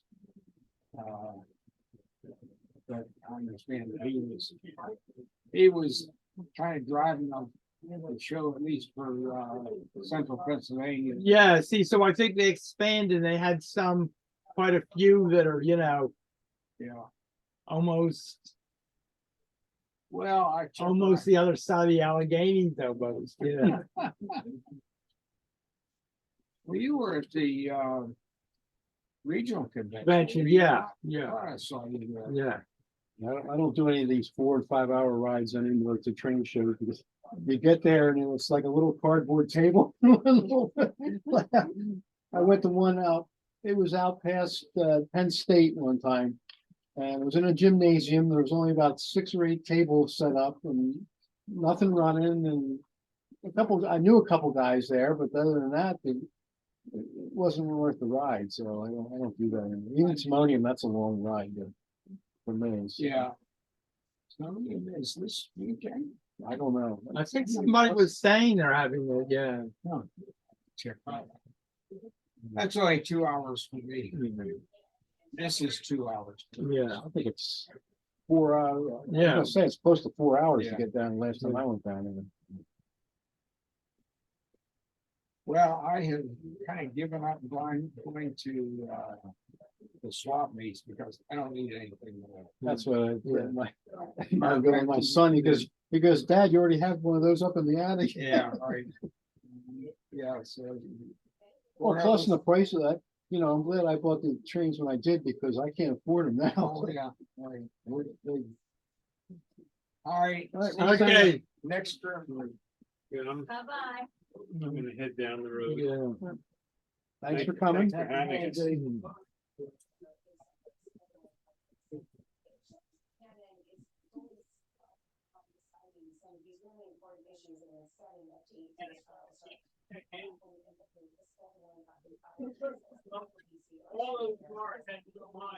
All right, guys. See ya. Okay, see you. Take care. I'll talk to you during the week, Charlie. Okay.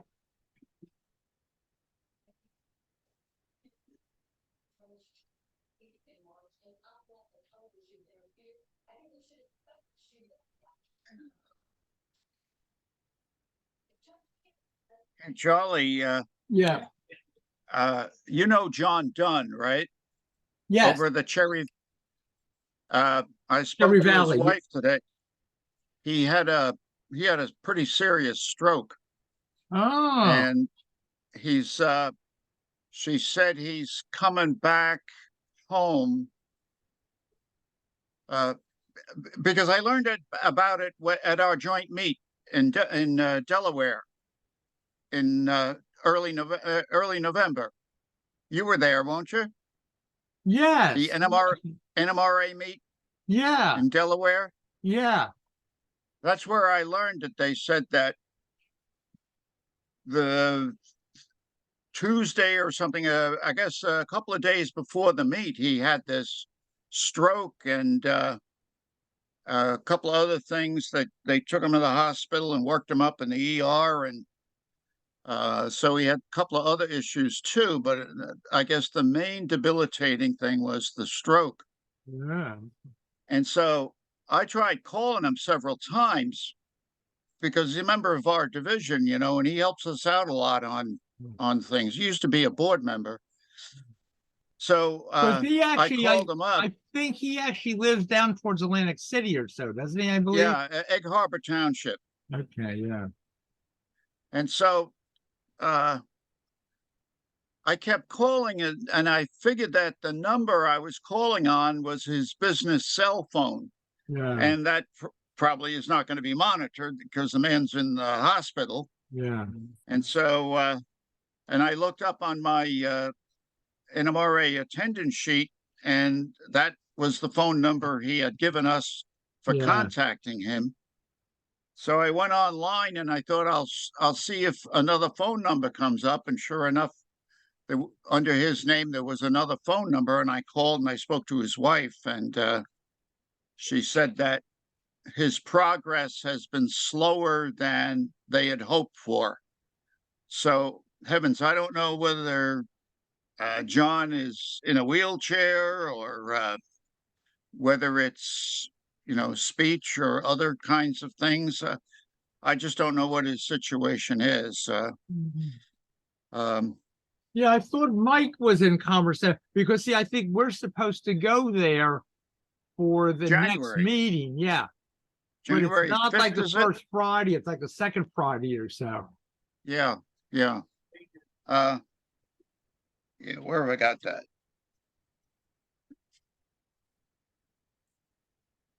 You're correct about that. Let me just see the date. January 5th. You're right. First Friday at the Cherry Valley layout. And I've been trying to contact that church too for our joint see, meet. I think Mike said, see, maybe I have it the 5th. I think it's maybe now going to be January 12th rather than the 5th. Well, they're pushing it back. Yeah, they're pushing it back. Because I'm trying to get it for the 13th for the joint meet with your division and mine on the 13th there, which is the next day.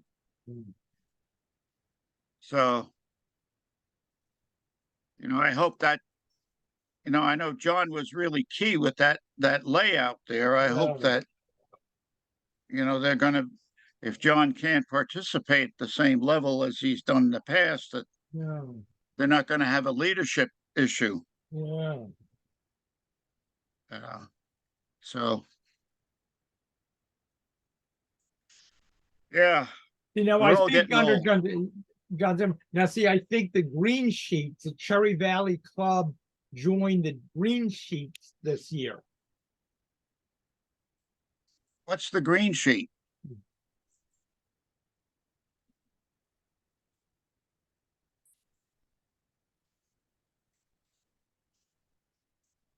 It's all the clubs that have the seasonal open houses. Oh, right. I think Oh, they've been yeah. doing it for Okay. years. Yes. We had I don't know who's doing it for South Jersey. We had PJ Matson doing it, but he passed away this spring. But see, this isn't for the home open houses. This is just for the clubs. The Oh, clubs- okay. See, and I think the Oh. clubs, they used to print them out and pass them out at hobby shops when we used to have Okay. those. I gotcha. See, but for some reason, Cherry Valley never participated until this year under John's leadership. It's sort of, But see, what's listed, see, and then they make sense. So like this year we have Abington Lines. We have the Black Diamond Society up in Bethlehem. Then the Burlington County Model Railroad Club. They, I think, were a major factor with it. The one that's at the Footlighters Playhouse in Cinnaminson. Yes. Then the I've been there. Coopersburg, and then the Coopersburg Club. Yeah, I'm not familiar with that. Yeah, Coopersburg, they're the little town above Quakertown. Oh, okay. And they're in the municipal building. I think they're in like the basement of like the police station or so. So I think it's a great location. So it's a big room, but I think they can't use it for anything because they have to have the space clear to run cables to the police dispatchers and that sort of stuff. So it makes it ideal for the layout club. And see, and they're the outgrowth of, there used to be a club in, I think, a VFW hall up towards Emmaus. And then I think there was a round robin group in the Quakertown area that I think was maybe organized by the guy that owned the hobby shop in Quakertown. So like those two organizations got together and built this layout in Coopersburg. See, then Shelton Hills is on there. See, and they've been around forever. See, and then new for this year is Cherry Valley and Merchantville. And then Gatsby at Rockledge. And then the Keystone N Track, who I think they've moved around different places, are now at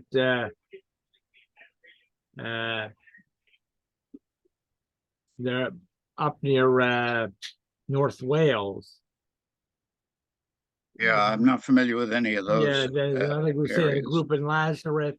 See, and then the Patcong Valley Club that's way down on Route 40 and Yes, I'm Well, familiar native with that there. club. yeah. Yeah. Newfield, I think it is. Yeah, sort of. I guess Yeah. they say it's Richland, yeah. Oh, yeah, Richland. Yeah. Yeah. Okay. See, then the St. Albans Club there in Newtown Square.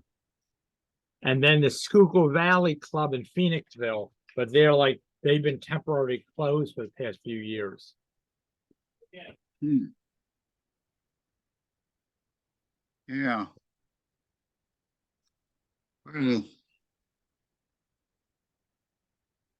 we'll see how John progresses. Yeah.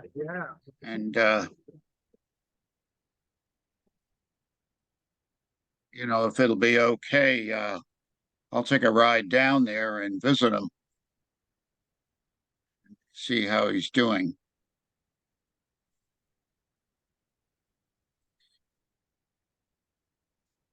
Yeah. Because I sort of know, like, I mean, you would sort of, like I said, like an oddball arrangement to get into the foundation.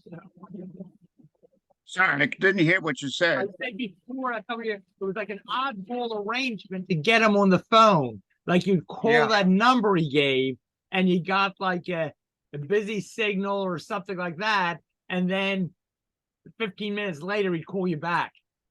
Yes. Yeah. He maybe he upgraded that because it came on that phone number that that you're talking about and that I had.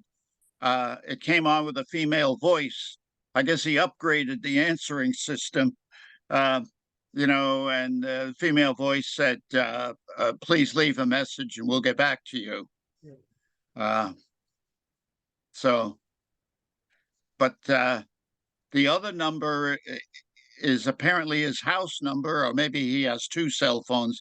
A lot of people are doing that now. They'll just buy another cell phone Yeah, yeah. maybe on the same contract and get rid of the wired house phone. So, Yeah, and then they never changed their area codes or anything. sorry, Charlie, They never change their area codes. So you have no idea where they're at or so, you know. that's true. Yeah. Yeah. I got a relative, and she's originally from New York. Well, Westchester County, I guess it was. And I forget what it's a 284 or something. I forget what the number is. I'd have to look it up. But she kept that number. She lived out in Ohio and went to school out there and all around the place. She now lives up in Allentown, but she commutes to media to the Penn State campus in media. That's where she teaches. And she's kept this old Westchester County, New York phone number all the time. I guess it just doesn't make any difference anymore. Yeah, see, my niece, she uses, I think she has a 215 number on my brother-in-law's plan. And she's in California. But that's the number she uses. Yeah. Yeah. Yeah. No, New Jersey made us. Oh, wait a minute now. I was not on cell phone service then. I was still on the hardwire system. Yeah. But New Jersey, all of South Jersey was 609, and then the population blew up. Yeah. And now New Jersey's got, I think, 5 different area codes. Yeah. But the 856, they made us change from the 609 to 856 down this way. But they only changed, I think, the home phones. The cell phones, they let the cell phones stay with 609. Yes. Yeah, this was the house phone. Yeah. You're right.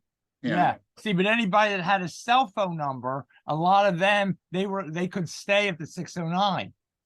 Yeah. I was a Neanderthal then. I didn't have a cell phone yet. I had a scanner.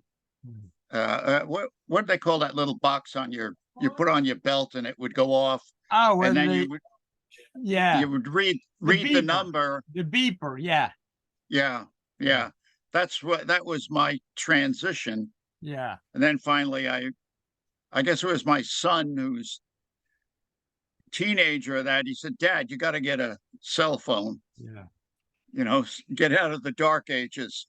Well, see, what did I use for a while? My boss gave me a beeper for a while. He says, I'm not going to call you Pesci, whatever, but in case I need something. So, I like to have a beeper because, see, my boss for a while, he actually lived in like Allentown and he commuted down to Horsham every day. So he drove down. There's sometimes he'd have a question while I was coming down, from Allentown or so. So he'd call beep me there and, but the way I used it, we had like the voicemail at work. So it was set up that if I got a message came in on the voicemail, it would send a beep to the beep. So I see the beeper, I knew somebody called me and left me a voicemail. So I would call, but we had the thing that the number we called, we had it set up that our official 466 numbers, 215-466, they were set up so you could get them from payphones without paying for it. Great. So I could go so I'd maybe go to me like be like suburban, or Market East Station, and the beeper would go off. So I'd walk over the payphone, dial the number to get to my voicemail, that I didn't need a coin for, and I'd get the message, and then Yeah. It was interesting when cell phones really came in and we were teaching. It was college, but even at that, you had to say, "Buddy, turn off your phone or put it on vibrate," and so that you're right in the middle of of a lesson and you're making a key point, and Yeah. sure enough, some damn phone would go off and everybody lose their train of thought. Then I'd Yeah. have to go back and redo it again. Yeah. And now with all this stuff coming up with artificial intelligence and that, I wonder how somebody's going to ever be able to give an exam in school. When people got cell phones that can have artificial intelligence to answer anything, Yeah. the human brain will then atrophy to nothing. Yeah. You know, Well, I don't know. no, I see advantages to AI, and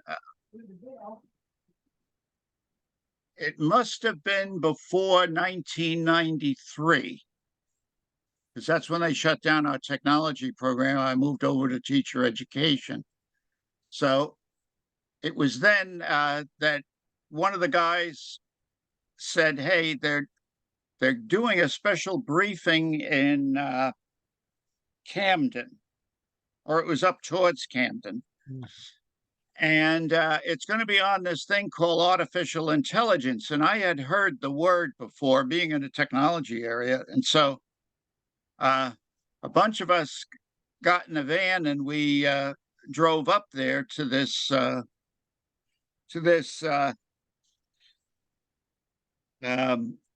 somebody walked behind you and said goodnight.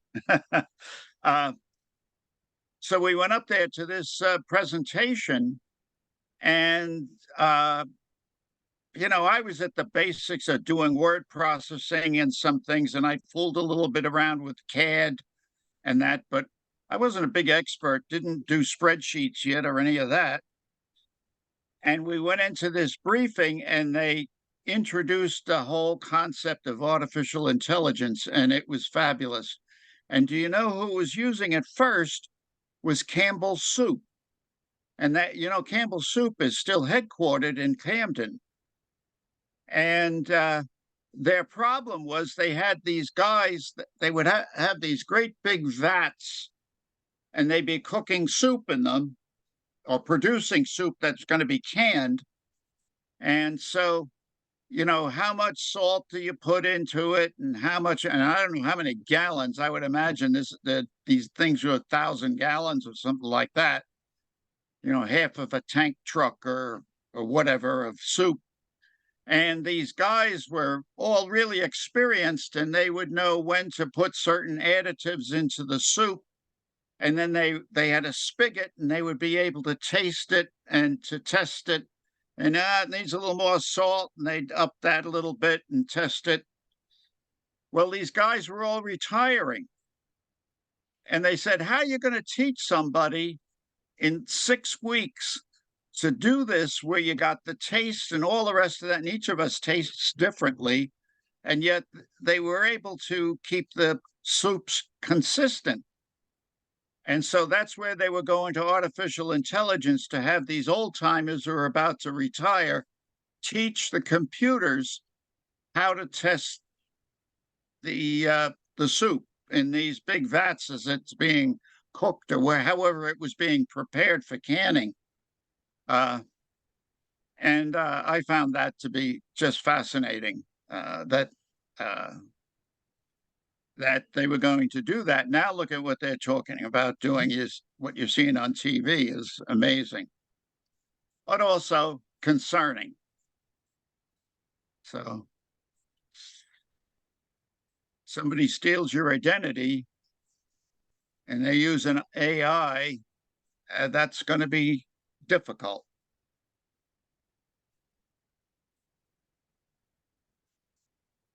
So. Yeah, I guess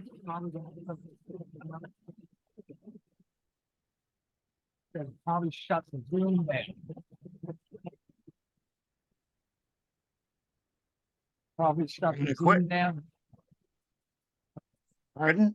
You're going to shut it down? Yeah, I think so. Yeah. Okay. All right. Thanks, Charlie. See you next month. Have a nice Christmas. Okay, have a day there.